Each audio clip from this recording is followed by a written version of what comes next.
बिस्मिल्लाहिर्रहमानिर्रहीम।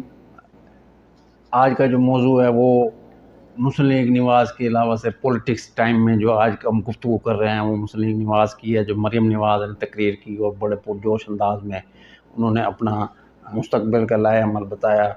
और उससे पहले एक उनके जो वर्कर हैं उन्होंने कहा जी शहबाज शरीफ हमारे लीडर हैं, लेकिन मुस्तकबिल मरियम नवाज़ है। और इसमें कोई शक नहीं, वो अभी बहुत यंग एज में है और वाकई पार्टी का मुस्तकबिल है।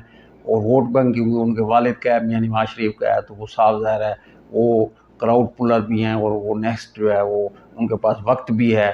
तो अभी तो वो ना अहल हैं 7 साल के लिए, मियाँ नवाज शरीफ ताहयात ना अहल हैं, लेकिन वो वोट बैंक उन्हीं का है। और वो जो कि अब समझते हैं कि मोहतरमा जो है मरीम नवाज साहिबा वो इसकी वारिस हैं और वो वोट बैंक इनको शिफ्ट होगा। और उनके वर्कर बड़े ज़ोर व शोर से कह रहे हैं कि जी मुस्तकबिल जो है वो मरीम नवाज का है। तो बिल्कुल ठीक है जी, बिल्कुल वो बन सकती हैं, वो नाअहली भी उनकी ख़त्म हो सकती है, पहले भी इस तरह हो चुका था। तो उसके लिए उनको इंतज़ार करना पड़ेगा एक इफ्तिखार चौधरी प्लस का, जो कि पहले भी 2009-10 में बहाल हुए थे, 2009 में बहाल हुए थे इफ्तिखार चौधरी। और उन्होंने मियाँ नवाज शरीफ की जो को सज़ा हुई थी 27 साल की और उसके अलावा और ताहयात नाअहली की, वो उनकी ख़त्म कर दी थी, जबकि उनके पास वो केस था, टाइम बार हो चुका था। लेकिन वो एक खसूसी उन्होंने शफ़क़त की थी उन पर, मियाँ नवाज शरीफ साहब, और फिर तीसरी दफ़ा वज़ीर आज़म बने थे। तो मियाँ नवाज शरीफ साहब ने भी खिताब किया है, काफ़ी गुस्से में थे। वो कहते हैं मुफाहमत हो, मुज़ाहमत हो, गोल उनका जो है वो मंजिल जो है वो इक़्तिदार है, हुकूमत मिलनी चाहिए और मिलेगी भी सही।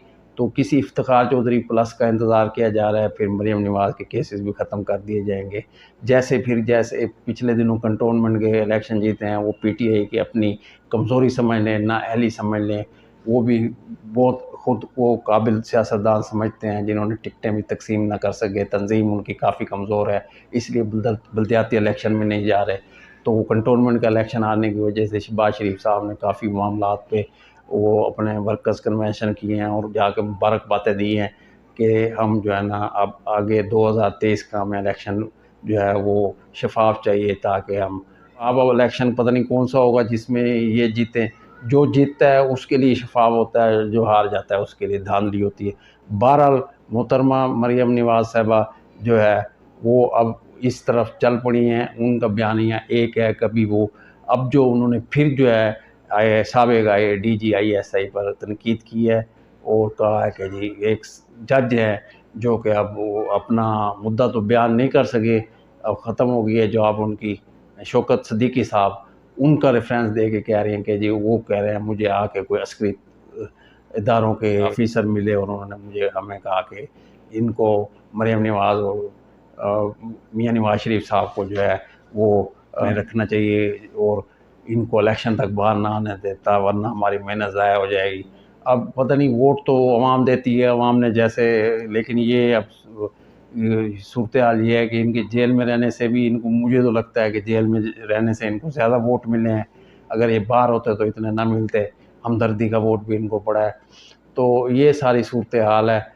तो इसको जो है फिर मरियम नवाज़ साहिबा ने एक इनको बयान आ गया एक्सटेंशन का आर्मी चीफ का कि जी मोहतरमा ने बयान दे दिया अपना कि मैं इस गुनाह में शामिल नहीं थी ये एक्सटेंशन के। तो वो फिर उसके बाद वजाहतें देने शुरू कर दी। तो उसके बाद उनके पार्टी के सीनियर अहदेदारान ख्वाजा आसिफ हो गए, इसी तरह दूसरे मामला में हमज़ा शहबाज हो गए, जिनका कि पंजाब में काफ़ी असर रसूख है और वो काफ़ी एक्टिव हैं और तंजीम साजी में भी उनका काफ़ी अमल दखल है। उन्होंने साफ़ और वाज़े तौर पर आके बताया कि जी हमने बिल्कुल पार्टी का मुतफ़िक़ा फ़ैसला था। और फिर साबका क्लिप निकाल ली इन्होंने इनके सारे सीनियर सियासतदानों के, जिनमें बार सब ने कहा कि जी हमारा पार्टी का मुतफ़िक़ा फ़ैसला है कि ये जो है। लेकिन इसमें एक और चीज़ है कि वो कह रहे हैं जब ये फ़ैसला हुआ था तो ये सारे जो है इनके नुमायाँ जो सियासतदान थे 10-12 वो इंग्लैंड में थे, लंदन में। तो हसन नवाज़ के ऑफिस में जो है उनसे हलफ लिया गया था कि जी आर्मी चीफ की एक्सटेंशन में वोट देना है।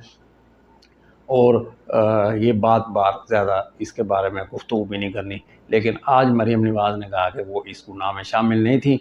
तो इसकी वो वजाहत कर रही थी। फिर हमजा शहबाज ने अपनी जगह बयान दिया, नहीं उन्होंने कहा पार्टी का फ़ैसला था।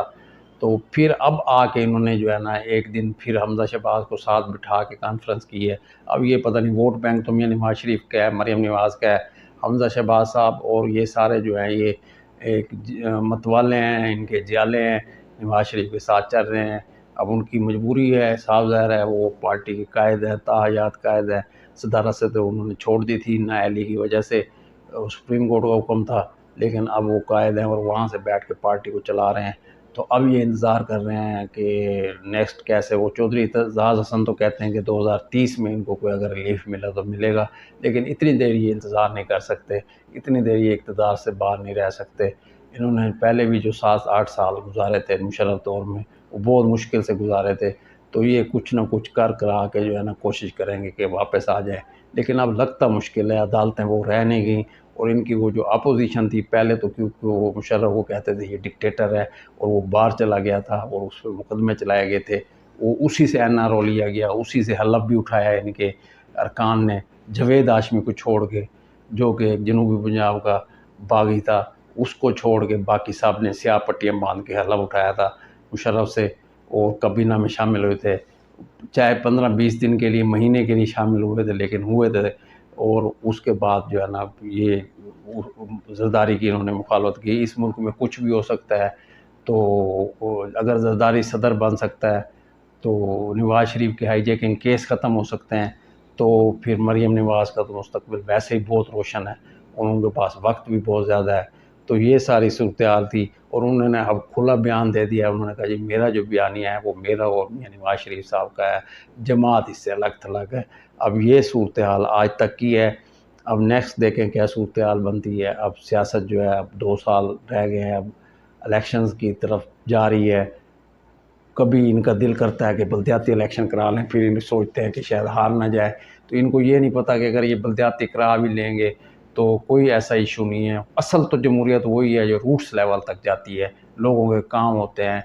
बाकी ये जो इतने बड़े ओहदेदारान होते हैं MP MNA, ये तो इतने हल्के को देख भी नहीं सकते। इसी वजह से फंड्स जो है इनके वापस चले जाते हैं और शफल हो जाते हैं और फिर अगले साल दोबारा जो है ना वो अपने ये फंड्स भी नहीं इस्तेमाल कर सकते, इतने मंसूबे भी नहीं दे सकते।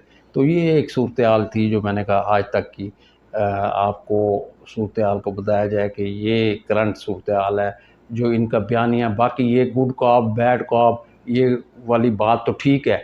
ये जो लोग कहते हैं नूरा कुश्ती है, ये नूरा कुश्ती इनकी कुछ नहीं है, ये नूरा कुश्ती वाली नहीं है, बहुत काबिल लोग हैं, नूरे नहीं हैं। अगर ये नूरे होते तो इनके अकाउंटों में 25-25 अरब और 32-32 अरब जमा हो जाता है, टीटियाँ लग के आती हैं।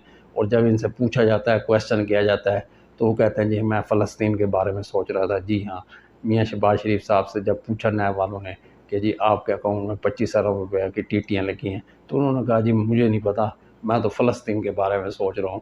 तो भाईजान ये सारी सूरत-ए-हाल है, इस पे जो है ना हमने गुफ्तगू करनी थी। अब नेक्स्ट देखें तो मैं तो पहले भी मेरा इसी बात का सारा सिलसिला है कि जी अपोजिशन जो है वो खुद ही अपनी अपोजिशन है, हुकूमत अपने खिलाफ खुद अपोजिशन है और अपोजिशन जो है वो खुद ही हुकूमत को सपोर्ट करती है। ये सारी सूरत-ए-हाल है। नेक्स्ट वीडियो में नैब का जो बिल है उसके बारे में गुफ्तगू करेंगे। अल्लाह हाफ़िज़।